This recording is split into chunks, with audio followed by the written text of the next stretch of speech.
Hello guys, you are most welcome on A to Z motivational. आज की video में हम लेकर आए हैं संत रविदास। संत रविदास कौन थे, जानिए उनका पूरा जीवन परिचय और संपूर्ण इतिहास आज की वीडियो में। महान संत, समाज सुधारक, कवि और ईश्वर के अनुयायी थे। वह संत परंपरा के एक चमकते हुए नेतृत्व करता थे। उनकी ईश्वर में असीम आस्था थी। उन्होंने समाज कल्याण के लिए कई आध्यात्मिक और सामाजिक संदेश दिए। हर साल माघ पूर्णिमा के दिन संत रविदास का जन्मदिन मनाया जाता है। इस मौके पर उनके अनुयायी उनके द्वारा दी गई शिक्षाओं को सुनते हैं और इस दिन कई जगह धार्मिक उत्सव का आयोजन भी किया जाता है। संत रविदास जी का जन्म कब हुआ था? कुछ लोगों का मानना है कि संत रविदास जी का जन्म विक्रम संवत माघ शुद्ध 1433 में हुआ था। तो कुछ मानते हैं कि इनका जन्म 1440 ईस्वी में हुआ था। इनका जन्म स्थान वाराणसी है। इनके पिता का नाम श्री संतोख दास जी और माता का नाम श्रीमती कालसा देवी जी है। संत रविदास जी की मृत्यु कब हुई? संत रविदास जी की मृत्यु 1540 AD में इनके जन्म स्थान वाराणसी में हुई। ऐसा माना जाता है कि संत रविदास जी का पूरा जीवन काल 15वीं और 16वीं सदी के बीच ही रहा। संत रविदास जी की कथा। रविदास जी के पिता मल्ल साम्राज्य के राजा नगर के सरपंच थे और वह जूतों का व्यापार करते थे। उसकी मरम्मत का काम भी करते थे।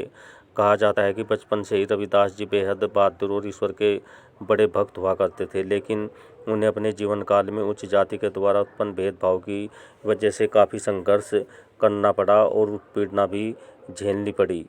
कहते हैं कि बचपन में संत रविदास जी ने अपने गुरु पंडित शारदानंद के पाठशाला में प्रवेश लिया, जिनके बाद कुछ उस जाति के लोगों ने स्वयं दाखिला लेने से इनको वहां भी रोक दिया।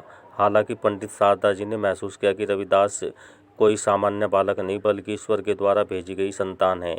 यह सोचकर पंडित जी ने रविदास जी को अपनी पाठशाला में दाखिला दे दिया।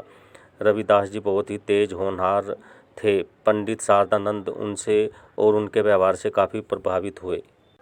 पाठशाला में पढ़ते पढ़ते रविदास जी की पंडित शारदानंद के पुत्र के साथ मित्रता हो गई। एक दिन दोनों लोग लुका छुपी का खेल खेल रहे थे। पहली बार रविदास जी जीते तो दूसरी बार उनके मित्र की जीत हुई। अब रविदास जी की बारी थी, लेकिन अंधेरा होने की वजह से वे लोग इस खेल को बीच में ही अधूरा छोड़ने लगे।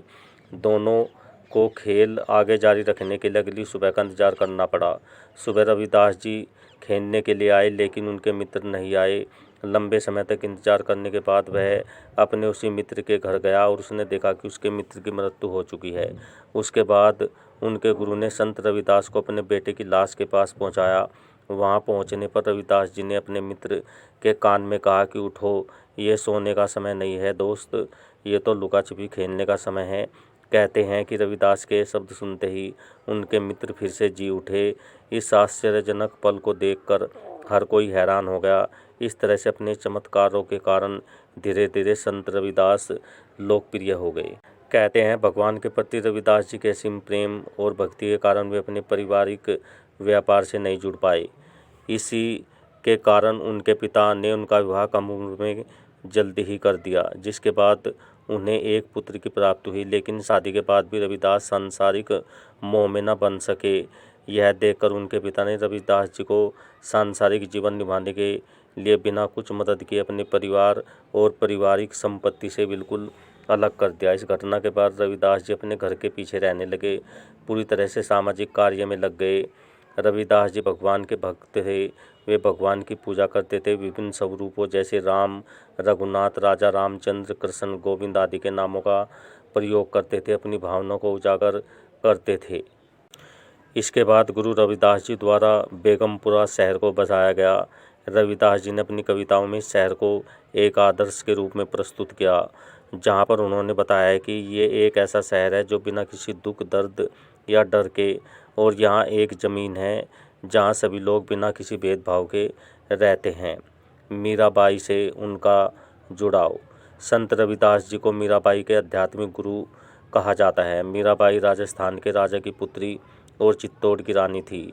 वे संत रविदास जी से बेहद प्रभावित थी और उनकी बहुत बड़ी अनुयायी थी।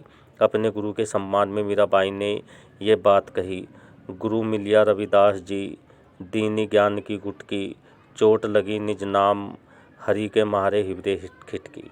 कहते हैं कि एक बार गुरु जी को किसी विद्यार्थी ने उनसे पवित्र नदी गंगा में स्नान के लिए पूछा तो रविदास जी ने किसी काम में फंसे होने के कारण गंगा स्नान करने से मना कर दिया। फिर रविदास जी के एक विद्यार्थी ने उनसे दोबारा गंगा स्नान का निवेदन किया। तब उन्होंने कहा कि उनका मानना है कि मन चंगा तो कटोती में गंगा, जिसका मतलब था कि शरीर को आत्मा से पवित्र होने की ज़रूरत है, ना कि किसी पवित्र नदी में नहाने से। अगर हमारी आत्मा शुद्ध है, पवित्र है, तो हम भी पवित्र हैं, चाहे हम घर में ही क्यों न नहाए हो। Okay guys, I hope video आपको अच्छी लगी होगी। तो मिलते हैं नेक्स्ट वीडियो में। Till then okay, bye bye.